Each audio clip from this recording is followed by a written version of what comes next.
यहाँ पर clear cut उनके शब्द में यदि मैं पढ़ूँ तो हम कह सकते हैं कि जो धर्म धर्म में शक्ति रूप में विद्यमान बना रहता है, जैसे फॉर एग्जाम्पल कहो कि जो पानी है उसमें बर्फ तो छिपा हुआ ही है, हाँ, या आप ऐसा करो कि जो बर्फ है उसमें पानी तो है ही, तो बर्फ क्या होगा, वो धर्म हो गया। और धर्मी में शक्ति रूप में विद्यमान है, या पानी में भी वो बर्फ तो छिपा हुआ है। तो कोई भी पदार्थ है उसके अंदर ऐसा एक पावर तो बना रहता है, और जब तक उसको हम व्यवहार में नहीं लाते हैं, जब तक उसको हम कर्तव्य में नहीं लाते, व्यवहार में नहीं लाते, तब तक उसका बाइफर्गेशन नहीं होता है। तो ऐसी स्थिति को हम क्या कहते हैं, अव्यय उपदेशी, यानी कि कोई उद्देश्य बिना वैसा ही पड़ा रहने वाली चीजें, जिसको हम कहते हैं अव्यय उपदेश्य। ये पता चला, जिसका अभी कोई उद्देश्य है ही नहीं, पड़ा रहा है। पर जब वो उद्देश्य पूर्ति के लिए, याद रखना, जब उसकी उद्देश्य पूर्ति के लिए हम लोग उसमें कोई चीज में कन्वर्ट करना चाहते हैं, तो क्या हुआ, उदित हो गया। जैसे यहाँ पर मैंने आपको यहाँ पर बताया कि कोई भी जो धर्म था, कोई भी जो पदार्थ था, वो पहले किस में विद्यमान था, कि भाई धर्म में छुपा हुआ था, पानी में छुपा हुआ था, मिट्टी में छुपा हुआ था। और जब उनके हम कार्य को क्रियान्वित करने के लिए उसमें कोई प्रगटीकरण करते हैं, तो क्या हो जाएगा, उसमें एक नए पदार्थ का निर्माण होता है, उदित होता है। फॉर एग्जाम्पल पानी को हमने फ्रीजर में रख दिया, तो क्या उदित स्थिति हो जाएगी, आइस। क्या उदित बन जाएगा, है ना, बर्फ जिसको हम कहते हैं। और जिसको हम वर्तमान स्थिति में कह सकते हैं कि भाई ये जो है ना, वो आइस, इसका हम लोग इस्तेमाल कर सकते हैं, जो जल के रूप में छुपा हुआ था पदार्थ, उदित। तो पानी में से हमने क्या उदित किया, फिर हमने बर्फ का एक निर्माण किया। शांत का मतलब क्या होता है, फिर जो बर्फ था, जो पदार्थ जिस चीज के उद्भव हुआ था, अब उसकी ओरिजिनलिटी में वापस आ रहा है, शांत हो रहा है। यानी कि अपना व्यवहार, अपना कर्तव्य वो पूरा करके धीरे धीरे धीरे किस में विलीन हो रहा है, ओरिजिनलिटी में। धर्मी क्या है, ओरिजिनलिटी, उसमें विलीन हो रहा है, जिसको हम कहते हैं अब क्या, वो शांत हो रहा है। यानी कि वो अपने अतीत में जा रहे हैं। अतीत यानी कि क्या, वो अपने भूतकाल में जा रहे हैं, जैसा था उसमें ही वापस उसमें अब प्रवीण हो रहा है, प्रवेश कर रहा है। तो ऐसी स्थिति को हम क्या कहते हैं, शांत, यानी कि उस पदार्थ का विलीन होना। ये तीन चीजों को हमेशा याद रखना। अवयव उपदेश्य, जो ओरिजिनलिटी में शक्ति स्वरूप में जो चीजें पड़ी हुई है, जिसका अभी कोई उद्देश्य नहीं है, ऐसी स्थिति को हम कहते हैं अवयव उपदेश्य। उदित, अब जो ओरिजिनलिटी है धर्मी, उसमें से बहुत सारे ऐसे शक्तिमान स्वरूप छुपा हुआ है, उसको हम कन्वर्ट कर रहे हैं किसमें, जिसमें हम उसको ले जाना चाहते हैं उसमें। तो मुझे बर्फ चाहिए, तो मैंने क्या किया, पानी को मैंने रखा फ्रीजर में, और फिर फ्रीजर में रखने के बाद उसको मैंने बर्फ में कर दिया, और उस बर्फ का हम लोग क्या करेंगे, पानी को ठंडा बनाने में उसका इस्तेमाल करेंगे। तो उस पदार्थ का मैंने उत्पन्न किया। अब देखो शांत, तो क्या हो जाएगा, अब धीरे धीरे धीरे धीरे पदार्थ जो है ना, वो शांत स्थिति में आता है, यानी कि अपनी रियलिटी में वो कन्वर्ट होता है। तो ऐसी स्थिति को हम क्या कहते हैं, शांत स्थिति। यानी कि अब जो धर्मी है वो अपनी रियलिटी में कन्वर्ट हो रहा है, हाँ? जहाँ से जिसका उद्भव हुआ था, तो उसको हम कहते हैं शांत। ये चीजें पता चली, ये तीन चीजें हैं ना, ये धर्मी की स्वरूप है। ये पता चला आपको, ये पता चला। हाँ सर, इसका फिर ये अव्यपदेश जो है भविष्य काल, तो उसमें फिर कैसे होगा?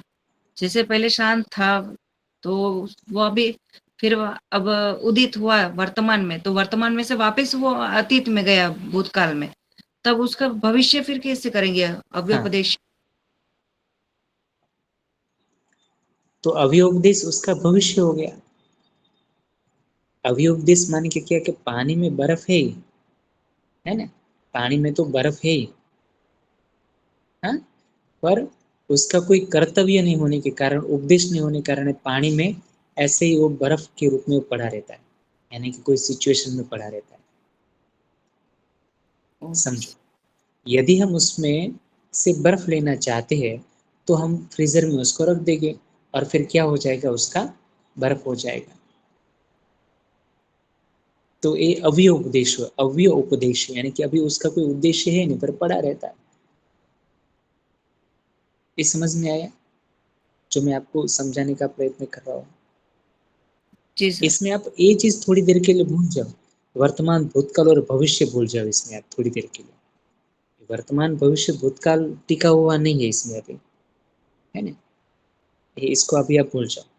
यदि आप करना चाहते हो तो इसमें आप कर सकते हो, क्योंकि पानी उसकी रियलिटी है, हैं? वर्तमान उसका क्या, पानी को ठंडा करना है। भविष्य क्या होगा, तो भविष्य में वो फिर से वो क्या हो जाएगा, फिर शांत हो जाएगा। अशोक भाई, अशोक भाई,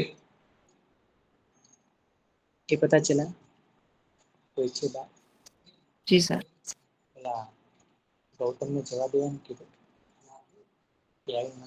जो तुम्हारे साइड में परमिशन देता सहायक के नाम मतलब क्या है, ऐसे ही कि तुम्हारे पार्षल है तो उसमें गाने पर। जी सर। मेरी आवाज आ रही है? हाँ सर, आ रही है।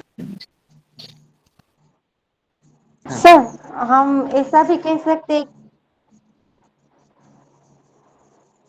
हाँ, बोलो बोलो। हाँ सर, हम ऐसा भी कह सकते हैं कि पानी का तालाब है, उसमें हम पत्थर फेंकते हैं तब वो उदित हो जाता है, लेकिन जब वो गोल गोल घूमना बंद हो जाता है तो शांत हो जाता है, पानी ओरिजिनल वही स्थिति में आ जाता है। हम्म, वो भी कह सकते हैं। वो भी कह सकते हो आप, वो भी कह सकते हो। और कोई प्रश्न, कोई प्रश्न? No sir. देखो, एक और दूसरा एग्जाम्पल यहाँ पर हम ले सकते हैं। भाई ये धर्मी का ही स्वरूप है। अब प्रश्न यहाँ पर होता है कि जो धर्मी यानी कि जो ओरिजिनल मूवमेंट है, उसमें से अलग अलग पदार्थ कैसे बनते हैं। अलग अलग जो धर्म, पदार्थ माने कि धर्म, वो कैसे बनते होंगे, वो कैसे उत्पन्न होते होंगे, ऐसी चीज यहाँ पर उन्होंने बताई। तो पतंजलि जी कहते क्रमान्यत्वम परिणाम नयत्व हेतु। क्रमान्यत्व यानी कि हम कह सकते हैं कि एक क्रम में से दूसरे क्रम में धीरे धीरे परिवर्तित होते हैं।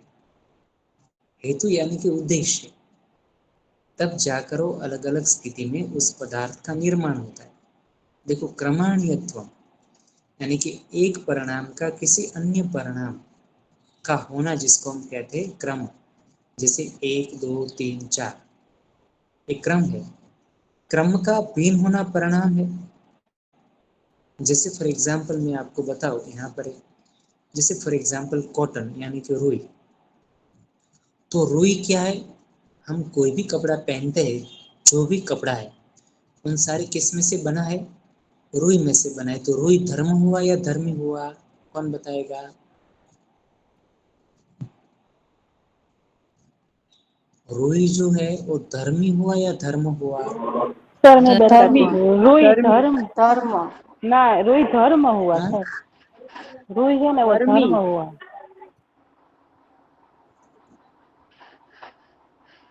रुई रुई जो है, धर्मी हुआ। सर नहीं, क्वेश्चन। हाँ, धर्म है रुई, और कपड़े है वो धर्मी है। बाकी लोग बताओ, रुई धर्मी हुआ या धर्म हुआ? Sir sir question. रुई एक बार धर्म। क्वेश्चन रिपीट कर देंगे? मैंने ऐसा सिंपल क्वेश्चन, भाई रुई जो है वो धर्मी है या धर्म है? रुई धर्मी है सर। धर्मी है सर। धर्मी है सर। धर्मी है सर। धर्म वाले कहाँ गए? सॉरी सॉरी सर, धर्मी हो गया क्योंकि वो कॉटन में से रुई बनाई थी। सर मैंने मैं धर्म बोला था। हम्म, हमेशा याद रखना। अब माइक बंद कर दो। रुई जो है ना, वो नेचुरल पदार्थ है जो खुद बना है। रुई, कपास की खेती हम लोग करते हैं तो रुई वहां से बनता है। अब वो रुई में से जितनी भी चीजें हैं, जैसे फॉर एग्जाम्पल यहाँ पर बताया कि रुई में से क्या बनता है, धागा बनता है। उस धागे में से क्या बनता है, कपड़ा बनता है। उस कपड़े को जब हम गर्म पानी में रखते हैं तो कलर चढ़ता है उसमें। हाँ, डिफरेंट डिफरेंट कलर हम चढ़ाते हैं और कलर और रंग बिरंगी वो कापड़ बनाते हैं। और उसी कापड़ को हम लोग क्या करते हैं, मैन्युफैक्चरिंग में ले जाकर अलग अलग कपड़ा बनाते हैं। तो एक क्रम हुआ, किसी भी पदार्थ का बनने का क्रम हुआ। डायरेक्टली रुई में से हम लोग टी शर्ट नहीं बना लेंगे। कोई भी धर्मी है, उस धर्म में कन्वर्ट करने के लिए एक क्रम में से उसको पसार होना पड़ता है। दूसरा यदि मैं एग्जाम्पल दूँ, मानो कि हम लोगों को घी बनाना है तो एक दूध में से डायरेक्टली घी नहीं बन जाएगा। तो दूध में से क्या बनेगा पहले, हाँ, हमें उसमें क्या करना पड़ेगा, हल्का सा छाछ तो डालना पड़ेगा। मक्खन। छाछ डालो, फिर हम लोग उसको छाछ में कन्वर्ट करो, फिर छाछ को आप जेरो, उसके बाद फिर मक्खन निकालो। मक्खन निकालने के बाद फिर उसको आप रखो, फिर आप उसको गरम करो। हाँ, गरम करने के बाद फिर उसको आप ठंडा होने दो, तब जाकर आपका ये घी बनता है। तो जो दूध है ना, वो धर्मी हुआ। और जब वो दूध अलग अलग क्रम में से निकलता है तो अलग अलग परिणाम में वो परिवर्तित होता है। जैसे छाछ में परिणाम परिवर्तित हुआ, हाँ, दही में परिवर्तित हुआ, इसमें परिवर्तित हुआ, तो धीरे धीरे परिवर्तित होता है। और परिवर्तित होने के बाद फिर जो है वो एक क्रिया में कन्वर्ट होता है जो हमें चाहिए। अब किसी को छाछ चाहिए तो दही की अपेक्षा नहीं, किसी को छाछ चाहिए तो फिर मक्खन की अपेक्षा नहीं रखेगा, उसके लिए वो पदार्थ ले लिया उसने। तो यहाँ पर महर्षि पतंजलि जी कहते हैं कि किसी चीज को हम क्रम वाइज जो बाइफर्केशन करते हैं, तब जाकर वो अलग अलग परिणाम में, अलग अलग रिजल्ट में कन्वर्ट होता है। हर एक का उद्देश्य हेतु अलग अलग होता है। जैसे किसी को छाछ चाहे तो छाछ ले लेंगे, दही चाहे तो दही ले लेंगे, हाँ, मक्खन चाहे तो मक्खन ले लेंगे, और घी चाहे तो घी ले लेंगे। मेरी बात को समझो। तो एक क्रम हुआ, हर एक क्रम का एक रिजल्ट होता है, हर एक क्रम का एक परिणाम होता है, और उसका एक उद्देश्य होता है, हेतु और। ये समझ में आया? तो महर्षि यहाँ पर कहते हैं कि धर्मी के अलग अलग धर्म होते हैं। बहुत सारे धर्म होते हैं पर धर्मी तो एक ही है। जैसे दूध, कॉटन, ऐसी सारी चीजें, जैसे पानी। मेरी बात समझ में आ रही है आपको जो मैं समझा रहा हूँ? हाँ? ये समझ में आया? सर, वो हमने अगले सूत्र में ऐसा समझा कि पानी में से बर्फ बनता है तो वो बर्फ को हम धर्मी बोले और पानी को धर्म। तो फिर इसमें ये थोड़ा ऐसा कंफ्यूजन है। मैंने नहीं कहा होगा, ऐसा मैंने नहीं कहा होगा। पानी धर्मी ही है, जो ओरिजिनल है वो। हाँ मैंने सर, ऐसा, पानी धर्मी है, ऐसा ही कहा था। हाँ, मैंने ऐसा कहा था। हर एक धर्म जो है ना, हम्म हर एक पदार्थ वो हम्म। धर्म में छुपी हुई है ही बहन। मैंने ऐसा शब्द बोला। अच्छा। ओके। हर एक पदार्थ, फॉर एग्जाम्पल आप कॉटन का कपड़ा ले लो, हम्म। धर्म हो गया। आप टी शर्ट ले लो, धर्म हो गया। आप धागा ले लो, धर्म हो गया। ये छिपा है किस में, कॉटन में, रुई में, हम्म। ओके। है ना? ओके। ये पता चला, हाँ सर। राइट? मैं आगे जाऊँ? हाँ सर। इसका स्क्रीनशॉट ले लो प्लीज।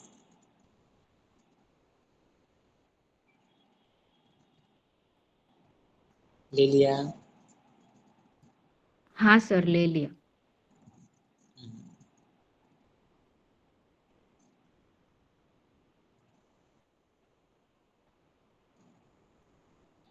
अब यहाँ पर आप देखिए, अब यहाँ से हल्का सा आपका विभूति पाद स्टार्ट होता है। मेरी बात को बड़ी गंभीरता से लेना, हाँ प्लीज।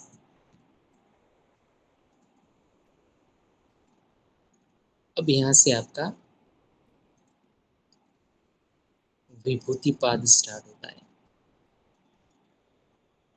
विभूति मतलब अलग अलग सिद्धियां। अब देखो, हमने परिणाम को पढ़ा, वस्तु के ऊपर होने वाले परिणाम और चित्त को ऊपर प्रभावित करने वाले परिणाम। तो मुझे कौन बताएगा चित्त के ऊपर प्रभावित करने वाले परिणाम कितने हैं? 3। नाम बताओ प्लीज। निरोध परिणाम, समाधि परिणाम और अवस्था, और शायद अवस्था, सॉरी, एकाग्र परिणाम। हाँ एकाग्रता। एकाग्रता, सॉरी सर। और वस्तु के ऊपर प्रभावित करने वाले परिणाम कितने हैं? 3। वेरी गुड, नाम बताओ। लक्षण, अवस्था। लक्षण और अवस्था। अब महर्षि पतंजलि जी यहाँ से विभूति पाद की शुरुआत कर देते हैं। अब जरा मुझे सोचो, अक्सर हम लोग बताते हैं, कहते रहते हैं कि सर किसी भी चीज का हमें भविष्य नहीं पता होता है। ये अक्सर हम लोग बोलते हैं कि नहीं बोलते हैं? सर हमें भविष्य के बारे में कैसे पता चलेगा? ये आप लोग बोलते हो ना? बोलो हाँ या ना। हाँ सर, हाँ हाँ सर, सर, अभी एग्जाम का भी सोचते हैं कि आज आप पढ़ रहे हो वो अगले एग्जाम में आएगा कि नहीं आएगा, अभी वो हाँ, भी हम तो सोचते हैं। पर मैं आपको यहाँ पर बताते रहता हूँ कि भाई ये बड़ा इम्पोर्टेंट है तो याद कर लो, आ भी जाता है, समझो। तो आपने उसके प्रश्न की बड़ी महत्वता समझी, तो आपको पता चल ही जाता है कि हाँ आ ही जाएगा। जैसे पंचवृत्ति है वो आ ही जाती है, मेरी बात को समझो। वैसे ही महर्षि कहते हैं, याद रखना कि जब आप मानो कि वस्तु के ऊपर होने वाले परिणाम का बड़ा गहरा अभ्यास करते हो ना, तो आपको पता चल जाता है कि इसका भविष्य यही होगा। अब देखो विभूति मिलना स्टार्ट हो गया आपको, पर उसकी गहराई से आपको पता लगाना पड़ेगा। मैं एक आपको एग्जाम्पल के साथ बताना चाहता हूँ कि मानो कि कोई व्यक्ति वस्तु के ऊपर परिणाम को बड़ी गहराई से समझे और चित्त के ऊपर होने वाले परिणाम को बड़ी गहराई से समझेगा नहीं, तो उसको पता चल जाएगा कि इस वस्तु का भविष्य क्या है, उस व्यक्ति का भूतकाल क्या है और उस व्यक्ति का वर्तमान क्या है। आप कहेंगे सर हाँ हाँ बिल्कुल, पहले हम लोग मानते नहीं थे, पर अब जो है ना, अब धीरे धीरे हम लोग मानने लगे। कैसा? यहाँ पर मैं एक सूत्र के साथ बताना चाहता हूँ, और ये बड़ा इम्पोर्टेंट सूत्र है जो आपको यहाँ पर ध्यान रखना है। तो उन्होंने कहा, मानो कि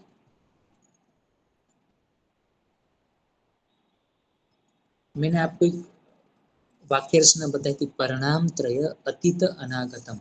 याद आ रहा है किसी को? याद आ रहा है किसी को? नहीं यार, सुनो, अब आप मुझे जरूर कहोगे कि सर जितनी भी यूनिवर्सल के अंदर चीजें हैं, विषय है, याद रखना मेरे शब्द को छोड़ना मत, जितने भी यूनिवर्सल के अंदर सब्जेक्ट है, उस सब्जेक्ट के अंदर, उस विषय के अंदर यदि हम संयम करते हैं ना, तो हमें ये विभूति मिलती है। मेरे शब्द को पकड़ना। पर संयम कैसा होना चाहिए पता है? जो हमने शुरुआत में 3 सूत्र पढ़े, यदि 3 सूत्र की तरह संयम नहीं है तो विभूति कतई नहीं मिलेगी आपको। किस तरह से संयम? धारणा, ध्यान और समाधि, त्रयम एकत्र संयम। मेरी बात को पकड़ना, यहाँ पर मैं बड़ी जोर से बोल रहा हूँ, त्रयम एकत्र संयम। यदि कोई साधक धारणा, ध्यान और समाधि के द्वारा ये तीनों को एक रूपता के द्वारा कोई स्थिति को समझेगा, कोई परिस्थिति को समझेगा, विषय वस्तु को समझेगा, तो महर्षि कहते हैं कि उसको भूत भविष्य और वर्तमान का ज्ञान हो जाता है। आप कहेंगे सर क्यों गप्पा लगा रहे हो आप लोग? मैं आपको एक एग्जाम्पल देना पसंद करूँगा। इसलिए महर्षि ने कहा कि परिणाम संयमाद, अतीत, अनागत और आगम। अब देखो, हमने सिंपल बात बताई थी, एक मैं एग्जाम्पल पसंद करूँगा कि मानो कि वस्तु के ऊपर प्रभावित करने वाले 3 परिणाम है: धर्म, अवस्था और लक्षण। आपने उसके ऊपर कंसंट्रेशन किया, उस पदार्थ के ऊपर, एक तीनों परिणाम के द्वारा, तो आपको पता चल गया कि भाई हमें ये 3 लाभ मिलते हैं: अतीत, वर्तमान और भविष्य। मैं एक आपको एग्जाम्पल दूँ। मानो कि आपके सामने प्रेजेंटली वर्तमान में घड़ा है। हाँ, आपके सामने घड़ा है, किचन में घड़ा है, पानी का पॉट, जिसको आप लोग अनुभव कर रहे हो, जिसको आप देख रहे हो, जिसको आप एहसास कर रहे हो। यदि मैं आपको पूछूं कि इसका अतीत क्या है? हाँ? नहीं, आप तो तभी बात है। ये तो हमारा માટે લાય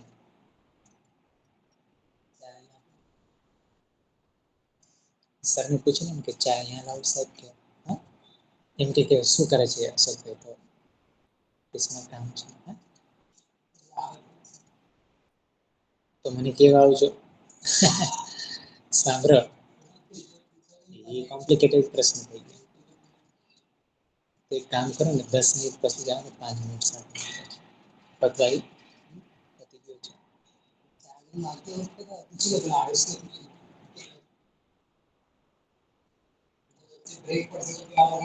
હા, એ પાછું એટલે જ અહીં નથી लावता ને. पूछ लो ना सर ने. हाँ, सॉरी. देखो, आपके किचन में घड़ा पड़ा है, यदि मैं किसी को पूछूं कि इसका भूतकाल क्या था, मुझे कौन बताएगा अभी आप में से? मिट्टी। मिट्टी में। क्यों? आपको क्यों पता चला? तो वो दिख रहा है कि वो मिट्टी से बना हुआ है। आपने पहले बनते देखा है? नहीं, वो हमें सुना या ऐसे कुछ ज्ञान है बोलो। हाँ, यदि मानो कि कोई बच्चा है जिसने प्रोसेस न देखी हो और न समझ, मेरी आवाज आ रही है? हाँ सर। सॉरी। न सुनी हो, तो उनको पता होगा कि इसका भूतकाल मिट्टी है? नहीं सर। अनजान है वो। मैं और आप कैसे हो? संयम आदर। हमने कहीं न कहीं अपने परिजन से, अपने लोगों से वहाँ जाकर उसकी प्रोसेसिंग को देखा है, समझा है। तब मेरे लिए पोट का भूतकाल मुझे पता है, अतीत पता है। मिट्टी आपने बिना रुकावट बोल दिया। यदि मैं कहूँ कि उसका भविष्य क्या होगा, तो आप मुझे क्या जवाब दोगे? वापस मिट्टी में हो जाएगा वो, टूट गया जब है। तक हाँ, जब तक यू पूरा रहेगा तब तक वो रहेगा, लेकिन जब उसका टूट फूटो तब उसके परिणाम जो ओरिजिनल है वो उसमें वो हो जाएगा। हमें पता है कि जब वर्तमान जो पोट है उसमें जब व्हाइट लेयर होना स्टार्ट होती है ना, व्हाइट लेयर, तो उसके ऊपर की परत धीरे-धीरे टूटती चली जाती है।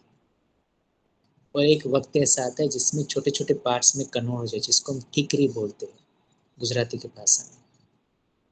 तो उसका भविष्य क्या है? टूटना है। किसमें मिल जाएगा? अब देखो, ये मैं और आप ये प्रोसेस को जानते हो ना, इसलिए मुझे पता है कि इस विषय का, इस पदार्थ का भूत भविष्य क्या है। मेरे बच्चे नहीं जानते हैं, आपके बच्चे नहीं जानते होंगे, इसलिए हाँ, बहुत सारे बच्चे जानते होगी, मैं तो एक खाली एग्जाम्पल दे रहा हूँ। तो जो जानते होगी उसको पता होगा अतीत और भविष्य, और जो नहीं जानते होगे उसको, जब आपने बड़ी गहराई से देखा, देखो संयम आदर, आपने धारणा के द्वारा, ध्यान के द्वारा और समाधि के द्वारा उसका एहसास किया है, तब जाकर आपको पता चलता है कि हाँ, देखो, परिणाम संयम आदर। कोई भी धर्म, अवस्था और लक्षण परिणाम को आपने बड़ी गहराई से संयम किया है, उस पदार्थ को बनने में, उस पदार्थ को बिगड़ने में, इस पदार्थ को मुँह करने में, तब आपको उसका अतीत, अशोक भाई, तब आपको उसका अतीत और वर्तमान पता है, बाकी नहीं पता। बेस्ट છે। पता चला आपको ये एग्जाम्पल। यदि आपको ऐसा पूछा जाए, परिणाम संयमाद अतीत अनागत ज्ञानम सूत्र को आप समझाइए, तो आपको इस तरह से चार्ट बनाती हुए, जैसे चार्ट मैंने यहाँ पर बनाए हैं ना, वैसे बनाकर आपको अपने पेपर में समझाना पड़ेगा। इतना क्लियर हुआ? ये बात पता चली आपको? मेरी आवाज चली गई क्या? नहीं सर, समझ में आया। हाँ, तो इसका स्क्रीनशॉट ले लो प्लीज।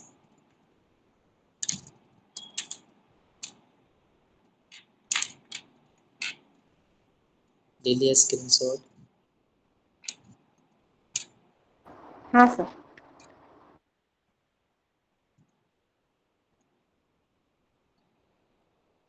लास्ट सूत्र। अब मैंने आपको बताया था, यहाँ से अब विभूतियां स्टार्ट होती, लाभ ही लाभ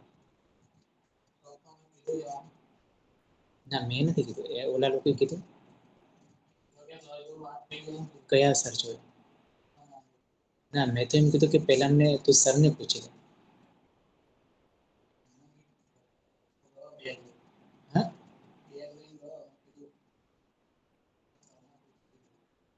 मैं तो एम कीधुं ओला सर ने तमे पूछे।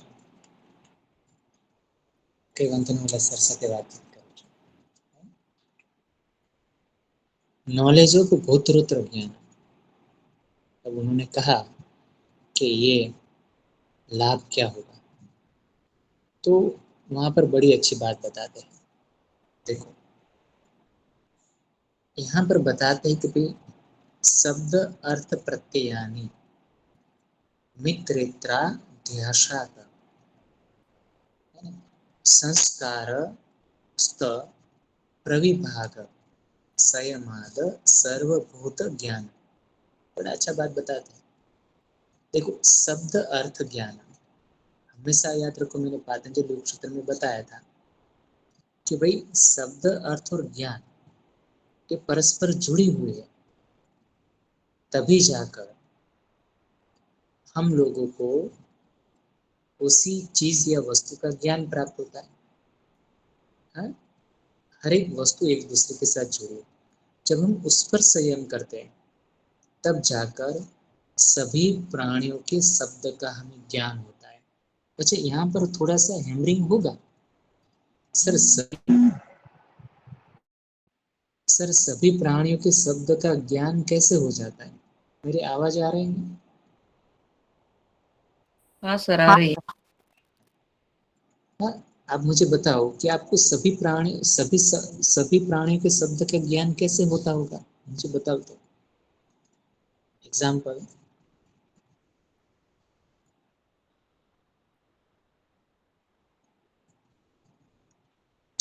देखो, मानो कि आपके घर के आंगन में एक चिड़िया रोज आती है, 1 साल 2 साल 3 साल। हाँ, आपको पता चल जाता है कि आप उसको दाना खिलाते हो, है ना, आपको पता चलता है। दाना खिलाने के बाद ये आनंदित है। कोई डॉग आता है आपके पास, आप उसको खाना खिलाते हो तो पता चलता है कि आनंदित है।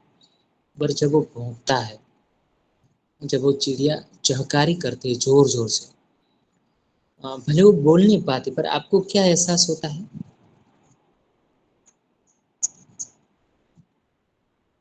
एक, हाँ, वो पीड़ा में होता है। हाँ, कुछ चाहिए। आप नहीं डालोगे तो पता चलेगा कि भैया चाहिए, ची ची करेगी, बारी के आकर बैठेगी। डॉग जब तक खाना नहीं खिलाओगे और आपने समय सर नहीं दे तो और ज़्यादा ची ची करेगी। यदि आप उसको कोई हार्मफुल सिचुएशन वहाँ पर हुई है ना, तो और ज़्यादा ची ची, उसकी चहकाहट में डिफरेंट होगा। शब्द में डिफरेंट होगा, बोलने में डिफरेंट होगा। यदि कोई वहां पर स्नेक आया होगा तो क्या जोर जोर से उस पिचिंग करेगी, बोलेगी। ऐसा होता है ना, ऐसा होता है। तो यहाँ पे हमने क्या किया भाई, जैसे मैंने उसको शब्द को पकड़ा तो शब्द में डिफरेंट था। अब देखो, जैसे हमारे पेरेंट्स रोज बड़े प्यार से बात करते, पर जैसे है ना हमारे फैमिली मेंबर्स, पर उसके शब्द में हल्का सा भारीपन हुआ तो पता चल जाता है ना आपको कि हाँ इनका आज हाव भाव अलग है। तो क्यों पता चला? हमने डेली उसके शब्द को संयम किया, धारणा ध्यान समाधि के द्वारा समझा है, जाना है। ऐसा हुआ ना, तो नॉलेज तो पुत्र ज्ञान, ये पता चला जो मैं आपको बताना चाहता हूँ, है ना।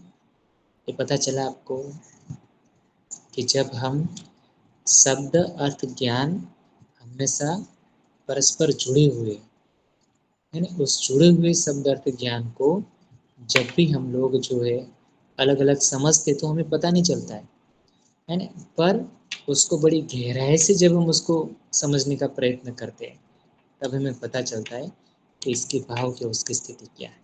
ये पता चला आपको? ठीक है, तो इसका स्क्रीनशॉट ले लीजिए। तो आज के क्लास में इतना ही है ना, ठीक है, आज के क्लास में इतना। ठीक है, चलिए आपको नमस्ते और हरिओम। आज की अटेंडेंस ले लेना। हाँ हाँ सर, ले लेती हूँ। और पलक બધા का રહેજો. नाम, हरिओम सर। पलक का हरिओम. नाम एडिंग मत करना, ठीक है।